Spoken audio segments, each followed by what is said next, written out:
Hello and welcome to episode 34 of the Mo Money podcast. I'm your host, Jessica Morehouse. Thank you for joining me for another episode. I appreciate you are awesome. I don't know where you're listening to me, but thank you.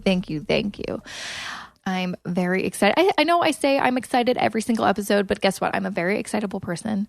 And every guest that I have on my show is awesome, including my next guest, Anthony Ongaro from Break the Twitch.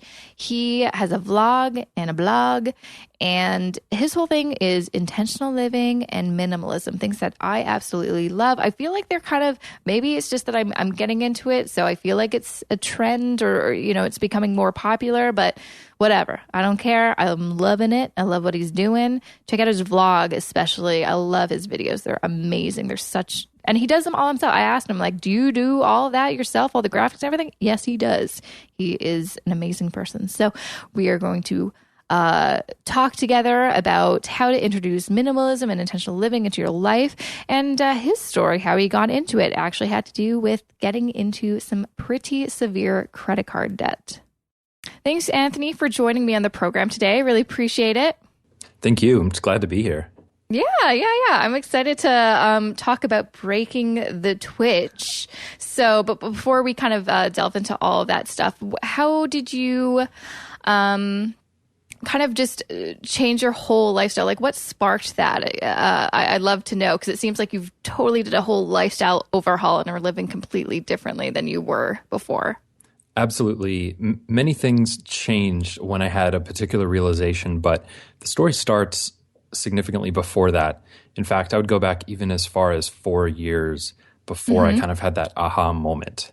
So essentially what had happened is Amazon Prime became a thing. And that was something that I was basically browsing on a regular basis, and I would just kind of buy $10, $20, $30 things, even $50 things, depending. And it would just be those little things where you don't really want them until you see them and you get it, or you just need something here and there. And so you start getting those brown boxes arriving to your house quite frequently. And it's fun. It's like Christmas for yourself every day. Totally. And after about, 3-4 years of just doing that casually, never honestly going into debt doing it, but just kind of always squeezing by at the end of the month, I kind of got to a point where I needed to find something that I'd bought because it had broken. So our juicer was having issues. So we had to go back and find what was going on with it. And Amazon at that time only went back 6 months in their order history. So I had to export all of my orders. And so as kind of a thing, I said, seems like it's a lot of stuff. So I ended up exporting 4 years of my Amazon order history. Wow. Yeah, it was intense. And so after some charting and some graphing, I figured out that I spent like 8 international plane tickets worth of money in 4 years on things that I largely didn't remember at all. Oh my God. Yeah. And here's the kicker is traveling is my favorite thing to do in the entire world. Like, it's the greatest thing, and I love it, so passionate for it. And I could barely ever do it because of the situation. So because you're buying too much stuff. Exactly. Basically. Wow. So once you kind of, I guess, look through all that stuff, is that what kind of triggered, I need to change something, something needs to happen? That was the initial part, looking at that collective total and realizing what that would have represented. So again, I talk about, with Break the Twitch, I talk about aligning short-term actions with long-term vision. And my long-term vision was that I wanted to travel and do these things. And my short-term actions were not lining up with that intention. And so I'm guessing that when you were kind of in the whole Amazon Prime situation, you didn't have like a structured budget that you used every month. I'd love to say that I did, but I did not. It was basically, I'd start seeing my credit card getting to a certain point and maybe slow down at that point in the month, and then start it all over again next month. It was relatively irresponsible in that way. And do you find I'm always curious, do you find that it didn't really spark like any like alarm bells or anything like that? Because you either just weren't really interested in personal finance, or just the people that you hung around, like they would do the similar things. Like I find lots of people, they don't really realize they have a spending problem because all the people they hang around do the exact same things as them. It's funny because I definitely have a wide range of community in terms of financial responsibility. I'll say that even my wife, Amy, is significantly more financially responsible than I was, especially during that time. She was not doing the same kind of habits that I was. So it's pretty much falling on me for this one. Okay. Fair enough. Glad that you're honest. Yeah. And so, where did you start, I guess, when you were like, okay, I need to change something? Where did you start? What first actions did you do to kind of get yourself out of that hole? Well, I didn't realize that there was a specific name for this, and it wasn't until I heard it from Kate from Blonde on a Budget that it's called a shopping ban. So I did a very specific Amazon shopping ban where I, for at least, I think it was 3 months initially, just said, I just have to stop. You can get everything you need elsewhere. Have that friction in the process of going to buy something by having to go get it, by biking there or driving there. Make that intentional decision to go get something when you need it instead of just having it accessible online. And it kind of brings me to one point that I really love about your blog. I was looking through it, and there was a blog post about kind of the dark side of convenience, which I'm like, I never really thought about it that way. Whereas, so many people are praising like, oh, isn't it so awesome that there's Uber now, so you don't have to wait for a cab, or you can just buy whatever you need online and not worry about it. But it's actually, it can be kind of a really scary thing if you don't really pay attention, which I think most people aren't. I think you're absolutely correct. There's all these great sides to convenience. You talk about Uber. There was so much friction in a way. I use that word friction a lot, but it's how I think we make better decisions for ourselves. There was so much friction in the process of hailing a cab. You had to call, you spoke with an operator. They would then call a cab, find who was near, and then arrange that. And it would take a long time, and you wouldn't know exactly when they'd get there. There was a lot of friction in that process, so you might just walk instead. You might just make the decision to bike or take public transit. Whereas Uber has eliminated that friction, and they've created the most seamless way to hit a button and have a car come get you. And you know when they're going to get there because you can follow along with the GPS. It removes a lot of those pain points. And that's a good thing for a lot of people. But that same concept applies to so many different things in our lives when it comes to making the decisions that are most effective and best for us in the long term. Usually with app developers and businesses competing for our attention and wanting to provide the quickest solution to part us with our money in the fastest way possible, it doesn't work out great for us in the end. I know. I absolutely agree. So let's kind of get to, how did you come up with the name Break the Twitch, and what does that mean to you? Well, it was around the time that the Amazon occurrence happened. What I realized was that I was using that Buy It Now button, or not Buy It Now, that's eBay, but it was the one-click purchase button on Amazon. I realized that it was more of a muscle twitch. It was almost an involuntary action than it was something I was doing intentionally. Oh, wow. It was just like I was filling this want that I had just largely created for myself by just clicking one button, and it was more of a twitch than an intentional decision to do it. I like that. I like that a lot. So another thing that you talk a lot about on your blog, which I really like, is the concept of living with intention. So what exactly does that mean? I really like it because I feel like, lots of people don't really kind of go that deep sometimes. Well, thank you. That's something I think that kind of living with intention is breaking the twitch. It is aligning the short-term actions that we do and making sure that it is along an intentional path. And that doesn't mean that you can't have spontaneity in your life. I think living with intention can involve a lot of spontaneity that is available to you when you do live with intention. It's kind of a weird catch-22 there, but living with intention to me, it means making the decisions. It's learning to pause before we just take the first available option, before we just succumb to an impulse that we have that might not be in our best interest for the long term.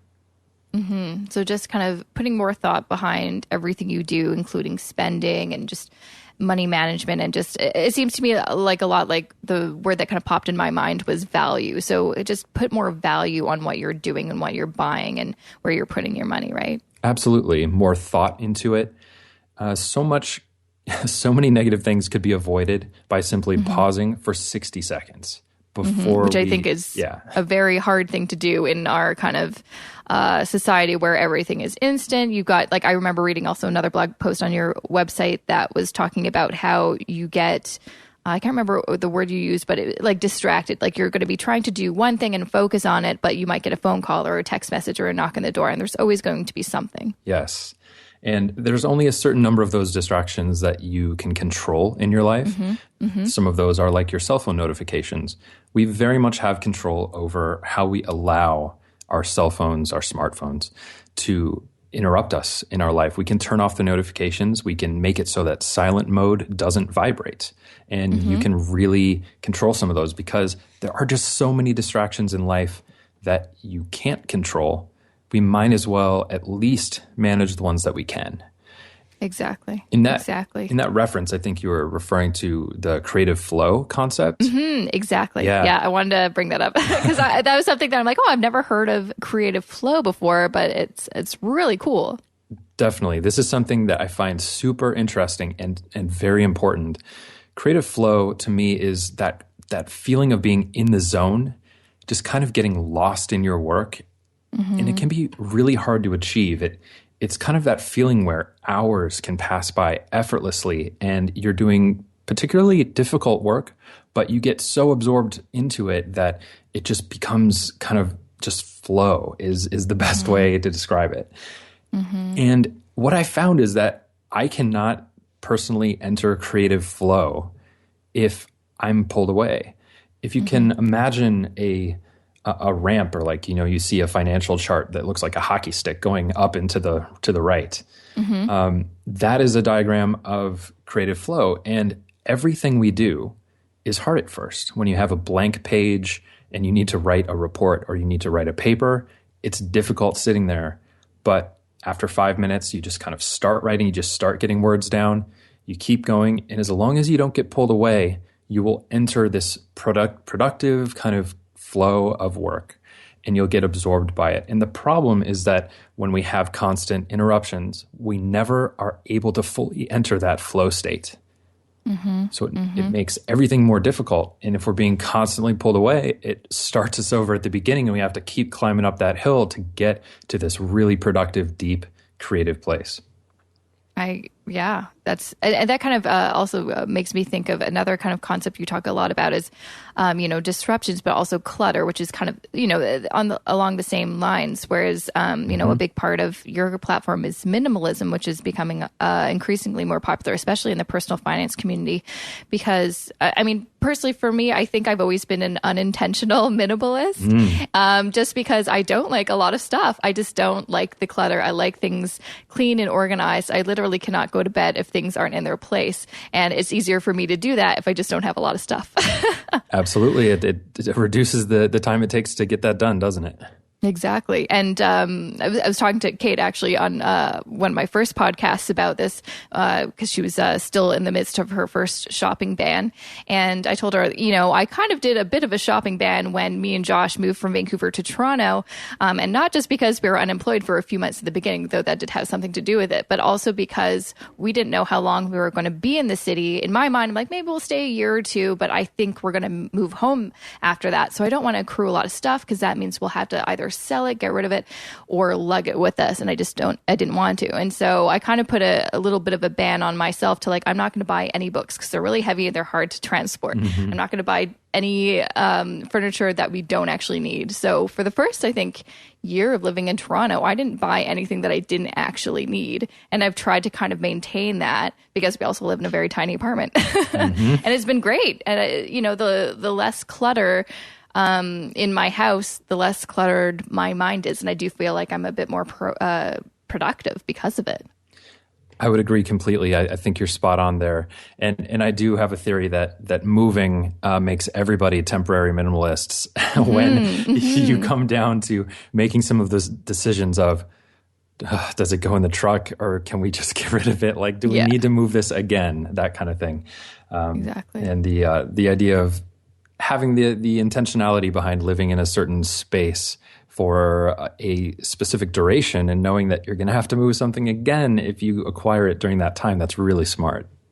And also just, I feel like choosing the side, like for instance, we live in a 1-bedroom apartment and we could afford to get a 2-bedroom, but I'm almost hesitant to do that, not just because I don't want to spend the extra money when, our place is fine, but, with 1 extra bedroom, that means we have to fill it with stuff. And I don't want to. I don't want to spend money filling another room of stuff just because it would be nice to have another wall. And I think a lot of people get caught up in that, especially where housing is a bit more affordable. So you can't afford a bigger house. They, buy a bigger house to have more space, but really they're just filling it up. Yes. And to that point, something that I'm talking about, I'm actually working on my first book right now. And oh, awesome. Thank you. One of the big topics that I'm hitting on there is lifestyle design around using those resources instead of having that second bedroom where, like you said, you'd need to just fill it up with more stuff anyway, or you'd need to acquire things in order to fill it. Using those allocated resources to either, for personal finance, paying down debt potentially that would make your life better in the long term, or in the more immediate term, using those funds to potentially enhance your life in a way of, think about maybe what would it be like to have someone come and clean for an hour or two every month. Even if you have a smaller space, it can seriously, that deep cleaning can make such a huge difference in not having to do it yourself. And there's some energy that can come from that. And what would it be like to maybe get a massage once a month instead of having a second bedroom? I don't know. Those are some things that I see as intentional living and making those decisions of like, maybe we don't need this extra space. And how are some ways that we could, what are the ways that we could enhance our lives instead? And I think you touched on a really, significant thing where, for me, my kind of value system with money has always been, I prefer to spend my money on experiences. You mentioned travel earlier. I'm a big travel person. I, save my money so we can go on these really great trips to have these memories and experiences. And yeah, I would much prefer living in a smaller apartment with less stuff so I can afford a massage or someone to clean my house than having an extra room. Because I do know, me and my husband were thinking about purchasing a house in Toronto. We decided not to, and we're continuing to rent. But lots of the people we were talking to that did own houses who had these huge mortgages, they had to give up all of those, experiences that we valued so much because they had to pay this mortgage on this house that they had to fill stuff with. Yes. I always tell people, my wife and I bought a home about 2 years ago now. And I always tell people after that first year of homeownership, it feels like buying a home is more of a lifestyle decision than an actual financial decision. I absolutely agree with that. It's, the most expensive purchase you'll probably ever make in your lifetime, but I don't think lots of people really realize the implications it will have on your life, your day to day. And so that kind of takes it back to the idea to hit on the intentional living thing again, considering that. And I think really thinking about those choices, about what it means in terms of your lifestyle to own a home versus renting an apartment, and not just doing it because that's just what we're supposed to do, that kind of thing. Another thing I wanted to discuss, you mentioned, in terms of minimalism, lots of people do think just about, that means getting rid of your stuff and just having kind of a bare room somewhere. But you also mentioned that in a blog post that it could also refer to relationships and how you deal with those things, which I thought, yeah, that's an interesting idea. And that's something that I've slowly been learning kind of throughout the years is, I value my relationships more and to want to make sure that the people that are in my life are positive and they are, adding value to my life, and I'm doing the same for them. Did you want to kind of discuss what your kind of thoughts on that aspect of minimalism is like? Sure. There are a couple different ways to approach this, and I don't want to set the expectation for anyone that what it means to have positive people in your life means that everything is sunny and rosy and no one's struggling with anything and it's just everything's great. That's not the reality of it. But, there are people and things and there are just relationships that make you feel lighter and there are relationships that make you feel heavier. And some of those relationships are with family, some are with friends, some you can choose more than others. And sometimes, we're in roles where we're supporting people for durations of time. But I think it takes some time to figure out what are the relationships that are going to, again, make you feel lighter versus heavy. I think that's the best way I can put it. That's a great way to explain it. Yeah. There will be people around that are... I truly believe this. It's so cliche to say we become the 5 people around us, most commonly around us. But oh my goodness, if I haven't found that to be true, I'm me personally as well. I'm a bit of a chameleon where I feel very heavily influenced by the people around me, and I start taking on speech patterns that they have and things. It's really interesting, and so I found myself particularly susceptible to that. So it's been even more important to make sure that the people that I'm around are ones that are wanting to pursue things or are really interested in that. And to kind of wrap this up, it doesn't mean necessarily that everyone you're around is like-minded. It doesn't mean that I love varying opinions. I love discussions about things that challenge what I think. So choose carefully and kind of use that theory of keeping around you what you love and what makes you feel light in that application. And I think that's a great thing because I have found as I've kind of grown older and I'm entering my 30s, the people that I've chosen to surround myself with are people that, aren't necessarily like happy-go-lucky all the time, but are positive in a way where we inspire and motivate each other and we lift each other up. And, there's just a genuine kind of caring there, which is something that I think when I was younger, I didn't really pay too much attention to, but it's definitely been a great positive change in my life. That's so good to hear. I mean, the best people to have are the people that accept you as you are, challenge you to be better, and and you want to be in the direction that they're heading as well. I mean, and that's really helpful. One last thing before we go. So I was reading your blog, or there's a vlog actually, on your website, which I think are awesome, by the way. I asked you earlier before I hit record it if you did them yourself, and you do, and I'm pretty impressed. They look really good. Thank you so much. You're welcome. And but something that you participate in is our Minimalism Challenges. Like, what would go into if someone wants to kind of change their lifestyle like you did, and maybe do a challenge, what kind of things would you suggest that they do to kind of start taking action today? That's a great question. If you want to start going down the path of seeing what it can be like to live with less stuff, it can be completely overwhelming. So doing some type of challenge can be a great way to get started. Here's what I would recommend. There are a couple ways to do it. One way to do it would be to just get rid of one thing every day for a month. It's a pretty straightforward thing, but just find one thing. It doesn't matter if it's a business card, if it's if it's just a broken toy that one of your children has, or just something. Just find one thing every day, and that will start establishing a habit of decision making. And at first, the decision making can be difficult. Maybe not with a business card, but with other things that it's that decision that you need to make that actually helps you go through the process. The more you make that decision just one time every single day, by the 15th day, you get really good at making those decisions, and you start to realize that the things you own and the things that are around you do not determine who you are. You get better at, it's weird saying this, but gaining the confidence to say, I don't need this anymore. It's a position of privilege, and it's a great thing to be able to say, but my self does not depend on this thing. If you want to step it up a notch, you can play Min's Game, which is the challenge that I believe you're referring to. I was. on the first day of the month, you find one thing you want to get rid of. On the second day, you find 2. Third day, 3. Fourth day, 4. And it continues going for the rest of the month, where you get get rid of, I think, close to 500 things total in a month. Wow. That was what my wife, Amy, and I did when we first found this. And so we did it together, which means we got rid of 1,000 things in a month. And it was hugely impactful.